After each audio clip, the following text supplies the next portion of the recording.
From Utah Public Radio, this is Undisciplined. I'm Reagan Edelman. The wolf is an alluring animal for many reasons. They're apex predators who parallel humans in many ways, including social structure and even eating habits. But historically, stories told about wolves haven't been kind. The big bad wolf has only become bigger and badder over time, and as a result of centuries of misrepresentation, wolves are now endangered or extinct in much of the territory where they once flourished as an apex predator. Yellowstone National Park faced a complete extinction of wolves due to hunters before they were eventually reintroduced in the 1920s, a decision which continues to be argued about today. Isle Royale is an island of the Great Lakes located in the northwest of Lake Superior, part of the U.S. state Michigan. The island has two key populations, wolves and moose, that exist in a single predator, single prey relationship. The wolf population, largely due to climate change, was diminished to the brink of extinction before the species was reintroduced in 2019. And because of the remote nature of the location, the reintroduction can provide a lot of insight into the wolf and their crucial role in the ecosystem. But John Vucitech suggests that it's not just the science that matters when we're talking about our long-standing views on wolves. It's also a matter of compassion and of understanding. John Vucitech is a professor of wildlife ecology at Michigan Technological University's College of Forest Resources and Environmental Science. He is the author of Restoring the Balance, What Wolves Tell Us About Our Relationship with Nature, and he is also the author of the textbook, The Biology and Conservation of Animal Populations, which will be released in July and creates an accessible lens into environmental science that centers on conservation, not equations. John Vucitech, welcome. Oh, it's great to be here. Thank you. John, you mentioned in your first book that you began studying wolves on the Isle Royale National Park when you were 18. What led you to that point? Oh my gosh, I think it was accidents of history. It's probably best to say the wolves found me rather than the other way around. So I was at Michigan Technological University as an undergraduate, and there was a professor there. His name is Rolf Peterson, and he was leading the Wolf Moose Project at that time. And so I started off as a field assistant, as you mentioned, when I was 18 years old. And I just never left the project. I kind of graduated through the different academic ranks and then led the project for a very long time. Tell me about the project. So the project, first of all, takes place on a remote wilderness island in the northwest corner of Lake Superior, the largest freshwater lake in the world by surface area. And the island is distinctive also because it has a population of wolves and a population of moose that live on the island. The wolves are the only predator for the moose, and the moose is the primary food supply for the wolves. So they're engaged with each other in what scientists refer to as a single predator, single prey relationship. So their lives and deaths are intimately tied to each other. And so the project has been going on for more than 6 decades now, and for that entire duration, the central theme has been to understand how and why those two populations fluctuate in abundance. Sometimes there's more wolves, sometimes fewer. Same is true for the moose. And the questions are all about, in what way are wolves impacting the moose population, or the other way around. Some of this is just basic science that's of interest. And of course, these kinds of questions are also really important for people to understand what it means to live with wolves in other parts of the world. So they are directly correlated in a sense similar to what people see with like the elk and the wolf in Yellowstone, but even more fascinating is that they're so isolated. Yeah, no, the isolation is useful in a couple of ways. Again, by comparison, to compare Isle Royale with many mainland sites, Isle Royale is relatively simplified. It's not simple, but it's simplified. Again, just the single predator and the single large prey. And on the mainland, just by comparison that some of your listeners will know about, say Yellowstone has three really important predators: grizzly bears, wolves, and mountain lions. And several prey species. The two most important would be elk and bison. Well, that's 5 species. That's 5 players to keep track of. That's more than twice as many things to keep track of as we have to do on Isle Royale. So that bit of simplicity is kind of useful for scientists. And then the other thing is that because it's an island, the wolves and the moose, you can't easily leave the island or can't easily come to the island. So if the population goes up and down in abundance, we know it's primarily because of births and deaths and not just because animals are leaving the place or arriving. Tell me about the wolf population in Isle Royale before their reintroduction to the national park in 2019. Right, and even just to go back just a tiny bit further, it's good to know like the long history of the island. It used to be covered in a mile of ice from glaciers during the Pleistocene. The island kind of first emerges from a predecessor lake of Isle Royale in the neighborhood of 10,000 years ago. For much of that history, no one knows who lived on the island.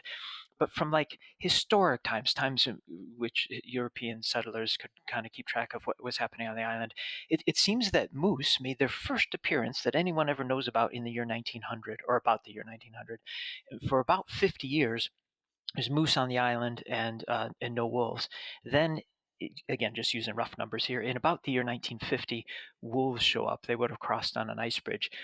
And from 1950 until, we'll just say 2018, 19, something like that, wolves and moose were related to one another in a way that was complicated. There were booms and busts and lots of growth of scientific knowledge about understanding how they interacted. And then as we entered the 21st century, we began to realize that there were troubles with the wolf population. And we always knew they were prone to inbreeding, but there were never real obvious signs of inbreeding depression until, like I said, in the neighborhood of about 2010 or so. And then when we started to realize what was going on is that for a long time, wolves would occasionally cross an ice bridge in the wintertime that would connect the mainland, primarily Canada, to the island. And in that way, an immigrant would come every now and again, but then climate warming occurs, ice bridges become less frequent, and then the inbreeding just kind of caught up with the wolf population. In about the year 2018 or so, 2017, there were just a couple of wolves on the island, the last two wolves of that previous population. They were destined to die without ever reproducing. And it's at about that time that the Park Service decided that they would restore wolf predation. And the only way to restore wolf predation under those circumstances was to bring more wolves to the island. And so in about the year 2019, that's what they did.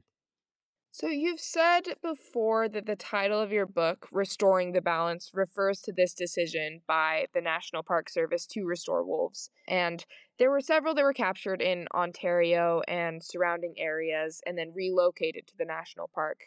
And this is something that we saw in Yellowstone similar, where a thriving wolf population that existed in the 70s fell prey to humans who hunted them under the guise of preserving the safety of nearby towns and nearby livestock until their numbers were essentially non existent. But it was different at Isle Royale because it was for different reasons. The wolf population had dwindled because of more natural causes, still somewhat caused by humans. Climate change is something that we definitely play our role in.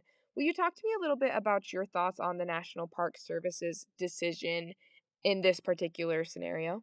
The National Park Service has, for more than 100 years, operated under a philosophy for which an important part of it is to not intervene with nature, to kind of draw as bright a line as they can to separate humans from nature, and then to kind of endorse and support natural things, and to just make human impacts as little as possible.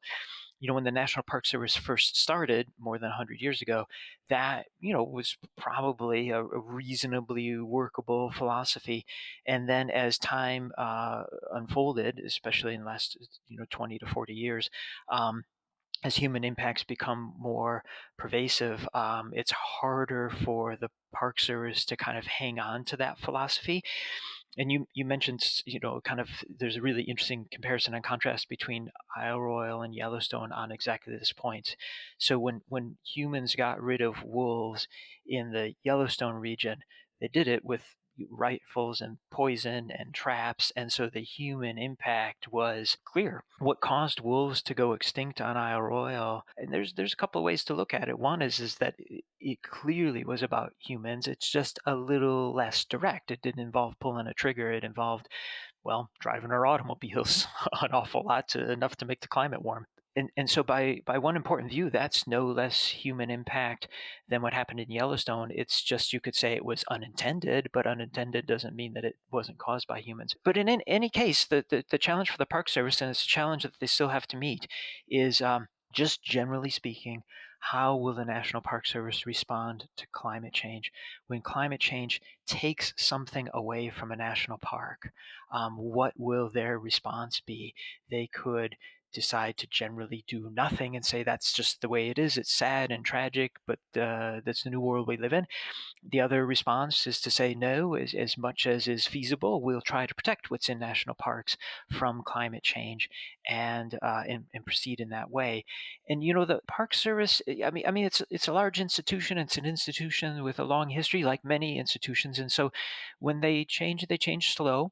And also, when they change, they have to be able to. I mean, it's one thing to recognize that a current philosophy is inadequate. This one of kind of humans and nature are separate. Let's keep it that way, but what will you move to? And here's a problem, really not for the National Park Service, but for all of humanity.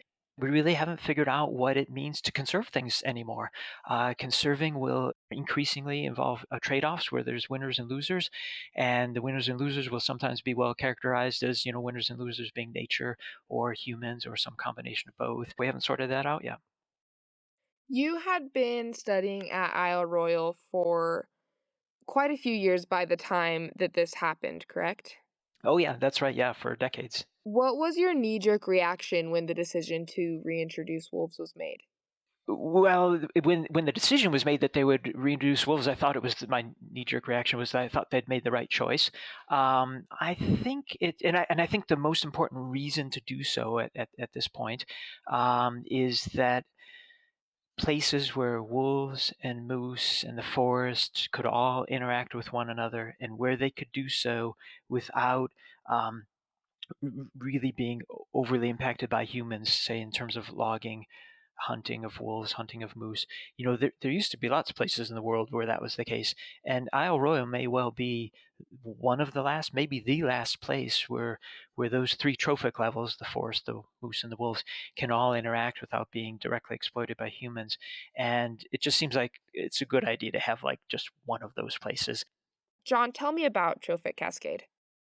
Trophic cascades are simultaneously a simple idea and complicated all at the same time. First of all, the simple idea. So the basic thing is that large ungulates. So this would be white-tailed deer, moose, elk. It would be different in different places, but a large ungulate like that, they have a pretty big impact on the vegetation that they eat. In some cases, it's forest. In some cases, it's grassland, depending on the species we're talking about. And when there's lots of these large herbivores, they really shape what the place looks like. And if you have wolves or other large predators, they often contribute to reducing the abundance of ungulates. And if they reduce that abundance, then the vegetation flourishes more. And if there aren't large predators, or if the large predators are persecuted by humans, usually through hunting or something like that, and if those predators can't do their job, so to speak, then there'll be lots of ungulates, and that can have a large impact on the vegetation. That's the simple idea.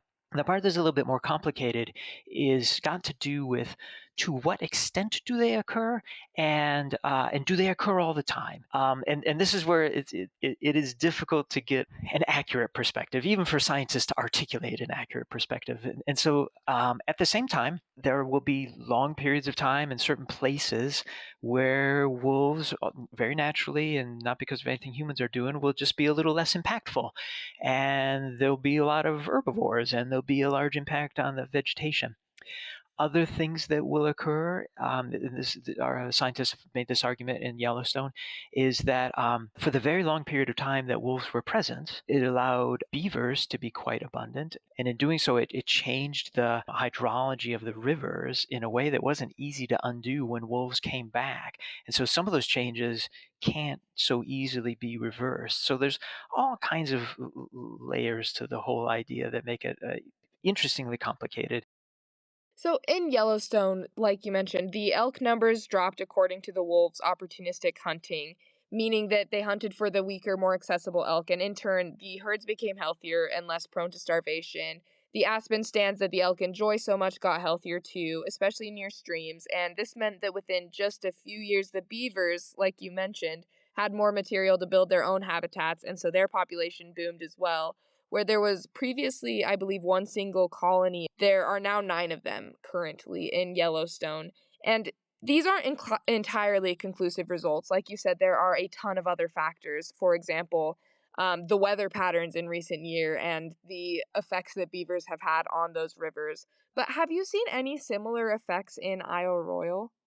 The short answer would be yes, and the longer answer comes from understanding how the Isle Royal is different kind of ecosystem in the first place. So it's Isle Royal is transition boreal forest, and so the three most important tree species would be spruce, balsam fir, and aspen. And the important thing to know is that balsam fir is really heavily impacted by moose.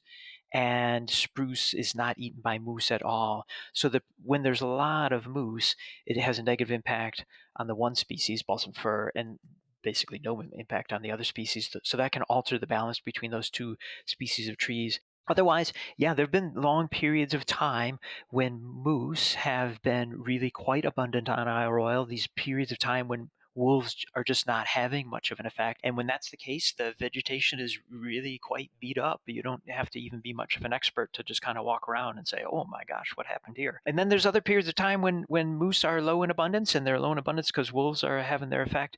And then in those cases, the vegetation really is just flourishing. It's hard to walk through the forest off trail because the vegetation is so lush. And so, yeah, no, it makes a huge and obvious difference without a doubt.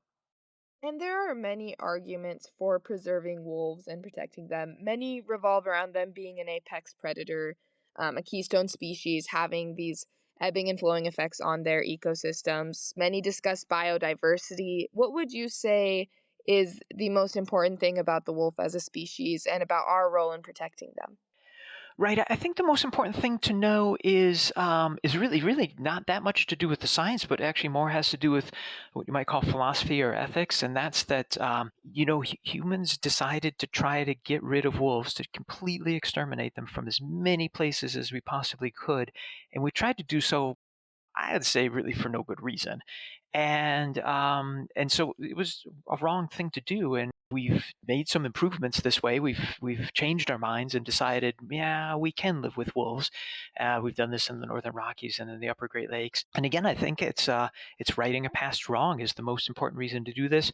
And I think this sort of understanding that wolves as a species and wolves as individual creatures, they have what ethicists would call intrinsic value, which just means they deserve to be treated with some concern for their interests. They're creatures that we share the planet with, and we should treat them, kindly and accordingly. And wolves can be a challenging creature to live with, and we want to deal with those challenges. But that doesn't mean that we shouldn't be sharing the place with them. And so those, I think, are actually the more powerful reasons. The science reasons about wolves have impacts on the environment, and those impacts, those are the reasons to preserve them, is always going to be subject to two things. One, changes in scientific understanding, and the other is the politicization of the science.